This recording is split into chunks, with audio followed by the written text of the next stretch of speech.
taarifa ipoje, lakini mpaka sasa hatua ilipofikia, tujalie kidogo kilichoendelea hapa Kigamboni. Tumekuwa na siku nzuri sana kwenye Yanga Soccer School Tournament. Kwa heshima kubwa niwapongeze viongozi wote wa timu 16 ambazo zimekuja kutoa burudani hapa kwenye kituo cha michezo cha TFF hapa Kigamboni. Hakika tumekuwa na tukio zuri sana kuanzia mchezo wa kwanza mpaka mchezo wa nusu fainali ya pili.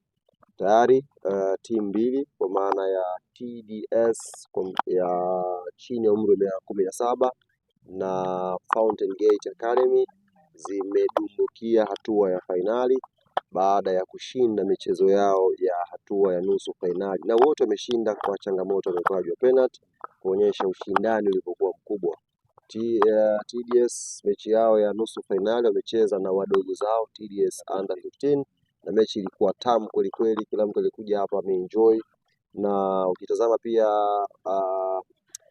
Fountain Gate wamefuzu fainali baada ya kuwafunga kwa penalti JMK. Pia ilikuwa moja mechi bora sana.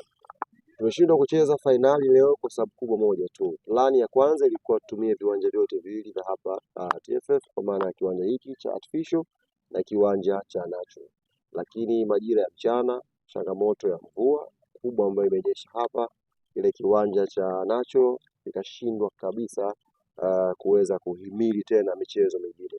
Kwa hiyo kuanzia hatua ya robo fainali mechi zote zikawa zinachezwa kwenye uwanja mmoja huu wa artificial. Kwa hiyo ukiangalia muda, na tulikuwa tumeweka mechi dakika 25 kwa michezo minne ya timu 8 kwenye robo fainali. Ukipiga hesabu utaona ni muda mrefu umetumika, lakini pia hatua nusu fainali muda mrefu umetumika. Kwa hiyo mpaka tunamaliza nusu fainali ya pili tayari jua limekuwa limeshazama. Kwa hiyo kamati imeamua mchezo wa fainali ufanyike siku ya kesho. Bingwa lazima patikane. Kwa hiyo kesho majira saa 3 kamili asubuhi venue itabadilika, haitakuwa tena hapa Kigamboni, itakuwa ni uwanja wa KMC pale Kinondoni, na mechi itaanza saa 3 kamili asubuhi. Na tofauti nyingine, mechi ya kesho kwa mujibu wa kamati haitakuwa dakika 25, hii itakuwa dakika 90. Sasa hataki kuwa na bingwa ambaye anachukua ubingwa kwa dakika chache. Kwa hiyo tumekubaliana itapigwa 90 minutes kati ya Fountain Gate na TDS under 17. Kwa hiyo nitumie fursa hii kualika mashabiki wa mpira kesho KMC pale saa 3 kamili asubuhi waje washuhudie kilele cha ubora mashindano haya Yanga Soccer School, washuhudie vipaji vikubwa ambavyo vimeonekana siku ya leo mpaka hatua fainali, tuweze kumjua naye atakuwa bingwa wa kwanza wa Yanga Soccer School Tournament. Na kama ilivyokuwa ada tulivyotangaza, bingwa atapata shilingi milioni 3, mshindi wa pili atapata milioni 1, na timu mbili kwa maana ya TDS under 15 na JMK zenyewe tayari zimeshaokota 550,000 kwa maana ya timu zoingia nusu finali, lakini watakuja kukabidhiwa pia kesho. Kwa hiyo kupitia jukwaa hili niwaalike pia viongozi wa TDS under 15 na JMK waje kesho mapema KMC pale kwenye sherehe zile za kufunga hii tournament, watapewa pia zawadi zao. Au kina Fakome wapya 10 ambao wanapatikana leo wameshapatikana, na utaratibu wa kuwatangaza itakuwa vipi au tunasubiri mpaka leo? Kwanza mafanikio makubwa ambayo binafsi nimeyaona kwenye activity ya leo, sisi kama Yanga tulikuja hapa na malengo ya kutafuta vijana 10 ambao wataingia kwenye Yanga Soccer School na M1 Coffee Limited kuwalipia gharama zote kwa kipindi cha mwaka mmoja. Lakini kabla jopo la wataalam la Yanga ambao leo mko mnaona hapa makocha kina Molly walikuwepo hapa kusaidia maarifa kuweza kumpata au kuwapata hao vijana 10, wenzetu wa TFF ambao wanalea hizi timu kuanzia under 15, under 17, under 20, na wao wamefaidika na project hii kwa sababu wamechagua vijana 5 ambao watajiunga na timu zao za vijana za under 15 na under 17. Kwa hiyo unaweza ukaona jambo hili sio tu wale 10 ambao Yanga walikuwa wanafikiria, tayari kuna vijana wengine 5 ambao wamepata fursa ya kucheza mpira katika malezi sahihi, naweza nikasema hivyo, ya shirikisho, sababu unajua shirikisho wanalea timu za taifa na vijana. Kwa kijana akichukuliwa hapa anakwenda kupikwa huenda baada ya muda mfupi mbele hapo tukamuona kwenye timu ya taifa labda ya chini ya 15 au 17. Kwa hiyo sisi kama Yanga tutangaza leo ni kina tuwachukua. Tunaacha fainali chezo siku ya kesho, na Jumatatu inshallah tutakuja kutangaza hao vijana 10 baada ya technical staff yetu kufanya tathmini yake na kujiridhisha. Wataalamu kila mmoja alikuwa na notice, kwa hiyo wataangalia kwa mujibu wa vigezo walivyoweka hao 10 na tutawatangaza na watajoin na Yanga Soka Sports. Kwa sababu hao vijana watoka kwenye hizi academy, kwa hiyo kuna mazungumzo pia yanafanyika kati ya klabu yetu na hizi academy kujua ni kwa kiasi gani wanaweza kuwaruhusu wa vijana sasa kuja kunufaika na matunda ya M1 Coffee Limited ambaye amelipia gharama zote za vijana hao kuja. Na kama una target leo ilikuwa ni under 18, maana yake under 18 huyo kijana anaweza kucheza under 20 ya Yanga. Na ukicheza under 20 ya Yanga maana yake ni mguu mmoja kucheza senior team. Kwa hiyo ni fursa kubwa kwa wao vijana na wenyewe wameipokea, wameifurahia, na ninaamini baada ya mazungumzo hayo tutakwenda kutangaza vijana 10 ambao klabu ya Young Africans tumelenga. Mpaka sasa hivi Sambuzi anauzwa milioni 1. Nini kimekufurahisha? Kwanza niwapongeze sana Fountain. Unajua wamekuja kuchelewa, umetokea rafiki Dodoma, wamekuja kuchelewa na wameingia hapa na gari yao, hawakupata muda hata kufanya warm up, mechi yao ikawa iko tayari. Mechi ya kwanza wamecheza na Moro Kids, moja mechi ngumu sana lakini wakashinda kwa goli 1-0.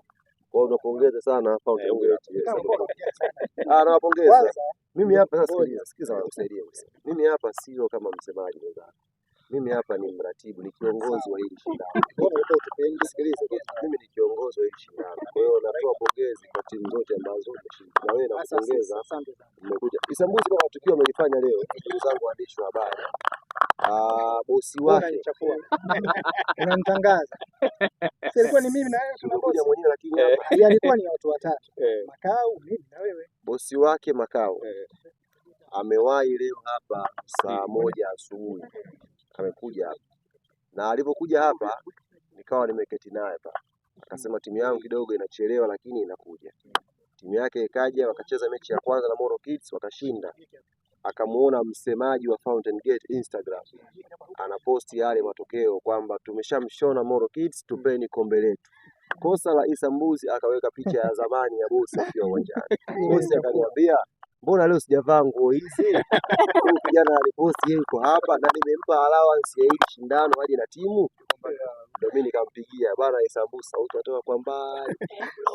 Kweli nikamwambia muache huyo mtu, tutamrudia baadaye. Bosi wako yuko hapa, anasema picha uliyoposti sio ya leo. Njoo mpige mwenyewe. Kama anabisha kwa sababu uko live na bosi wake atasikia. Abishe aseme bosi wake aidanganye. Story na ukweli ndani yake. Ile la kwanza ndio kipi? Yaani na mambo mawili. Ina ukweli, ina uongo. Kama kuna ambao wewe kuna mtu kakubali. Nimetumia tu hekima yangu kumuokoa na alikuwa anatimuliwa leo hapa. Nikamwambia boss, mimi ni mwenyekiti wa wasemaji na muombea msamaha kijana. Kutoka unajua Manyara. Si ndio? Arusha. Ni tofauti kabisa joto lake hali yake na Dar es Salaam. Kwa hiyo tunawaelewa vijana kutoka Manyara. Wakija Dar es Salaam wakutana na hawa kina PPT wanakuwa na najua ulikuwa wapi sasa, sema yote hapa. Kwa hiyo bwana, tuwapongeze sana Fountain Gate, wamefika finali, lakini na kigingi kwa sababu TDS under 17 na wao kwa performance nzuri wamecheza vizuri mashindano haya. Kwa hiyo binafsi kama mratibu nimefurahi kupata fainali nzuri. Fainali ya timu ambazo zimekuwa kwenye ubora kwenye mashindano haya. Fainali ambazo timu zilizokutana zinatoa ujumbe kwa taasisi mbalimbali za football kuwekeza kwenye vijana. Sababu TDS wamewekeza kwenye vijana. Fountain Gate wamewekeza kwenye vijana. Kwa hiyo inakupa picha hapa, wale wauni wa Sinza wangefika fainali, maana yake ingekuwa haina maana ya Fountain Gate kuwekeza kwenye vijana. Wale wahuni wa Sinza wameanza mashindano vizuri kabisa, wakashinda 2-1. Bahati mbaya iliyowakuta mechi yao ya robo fainali imechezwa tayari, jua limeanza kuzama. Unajua watu wa Sinza jua likishaanza kupotea tu akili huwa inaambia wao Kwa hiyo watu wa Sinza baada ya jua kuzama, akili ilivyohama, wakashonwa hapa na watu wadogo tu kwa penati wakatolewa, na walipotolewa hawakutaka hata kuaga watu wametoweka. Kwa hiyo kielezo cha mashindano haya na ujumbe sahihi ni hizi timu mbili zilizokwenda fainali. Tuwekeze jamani kwenye mpira wa vijana. Fountain Gate amewekeza, tournament kama hivi ikija wanaonyesha thamani ya uwekezaji wao. TDS wamewekeza, tournament inakuja wanaonyesha thamani ya uwekezaji wao. Kwa hiyo naamini kesho tunakwenda kupata mechi nzuri, mechi bora, na atakayekuwa amejiandaa vizuri, of course mna muda wa kupumzika zaidi leo. Kesho naamini atakuwa na fainali tamu sana pale KMC. Yes, hakuna kiingilio chochote kama ilivyokuwa leo. Kwa kesho pia ni Jumapili kesho. Kwa hiyo kama mtu umekwenda misa ya kwanza ushamaliza au umeamka ushakunywa chai, njoo pale KMC, njoo uangalie burudani. Na hii sio kwa ajili tu ya wadau wa mashabiki, hata viongozi wengine. Kuna vijana wengi wako hapa, unaweza ukachukua wawili watatu hapa wakaenda kusaidia kwenye project. Au mnazuia kuuza watu? Hapana. Yes. Sisi ni watu ambao tunafanya biashara. Hata kama ukiwataka wote wale ambao wameingia fainali waje mezani, tutafanya biashara. Mtoto wa miaka 15 unamuuzaje? Sasa mtoto wa miaka 15 biashara yake ina misingi yake, sio kwamba hauzi. Ina misingi yake. Ipi? Kwa sisi ambao tumesoma zile sheria za FIFA zinaruhusu kumpa kijana exposure kwamba huyu tunawauzia nyinyi Yanga. Sasa subiri kwanza mbuzi. Kosa la kwanza umeshirikisha FIFA. Watu watagoogle. Sawa, wakagoogle. Bora ungebakia tu kwamba Fountain Gate na mpango wetu. Mtoto wa miaka 15 umezungumza exposure. Ndio maelezo ambayo nilikuwa nayo. Kuna mpango wake ambao FIFA yenyewe ameuweka. Sasa hizo ni sheria. Hizo ni sheria kiongozi. Mimi nikuachie jukwaa ndugu yangu, nikupongeze kesho inshallah asubuhi. Nataka nikutakie kila la kheri. Yaani kumbuka ile TDS. Uzuri TDS wanaujua mziki sio mara moja, sio mara mbili wamecheza na sisi. Kwa sababu wao vichwa vinawauma sasa hivi huko. Unajua kabisa tunakwenda kucheza na Fountain Gate, si watu wa kitoto, si wa polepole. Kwenye mechi 10 ambazo tumecheza, wamepata sare moja, 9 tumewafunga. Hizo ni takwimu. Kama anabisha Gremoli si aje kudhibitisha.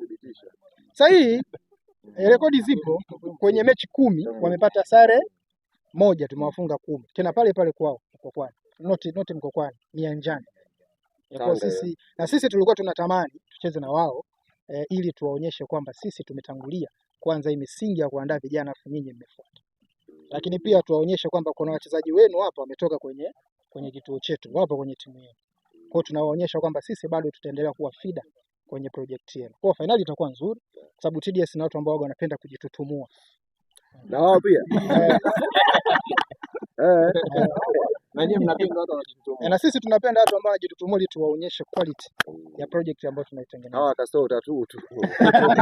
Huko hapa. Unajua ukitaka vita uwe tayari mbuzi. Unapiga kama nipeleka kubaya. Wewe tatu tena. Usiwe kama Mwisraeli. Tangaza vita kaka. Maanake ni asubuhi, mchana na jioni. Kama umeshakuja kwenye kujituma, malizia tatu. Tumaki kwenye kujituma. Tatu mimi sipo. Kwa tubaki hapa kwenye kujitutumua. TDS wana hiyo tabia. Kwa sisi tutawaonyesha kwamba namna gani huwa tunacheza, tuna uhitaji wa kufanya vizuri kwenye mashindano. Ukishamwona Makao amekuja hapa, ujumbe ambao anapeleka kwa vijana ni kwamba nalitaka hilo kombe. Hata kama mngekuwa mmeweka zawadi kuku hapa. Toa hela nyingi sana kwa vijana baada. Of course, ndo utaratibu wake kwenye kuokota. Ali mzuri anafahamu. Japo imemchafua kaokota peke yake. Ndo mwandishi pekee amemoji bosi bila likes. Ni usiku. Sio utapandisha wapi? Bwana tukutane kesho.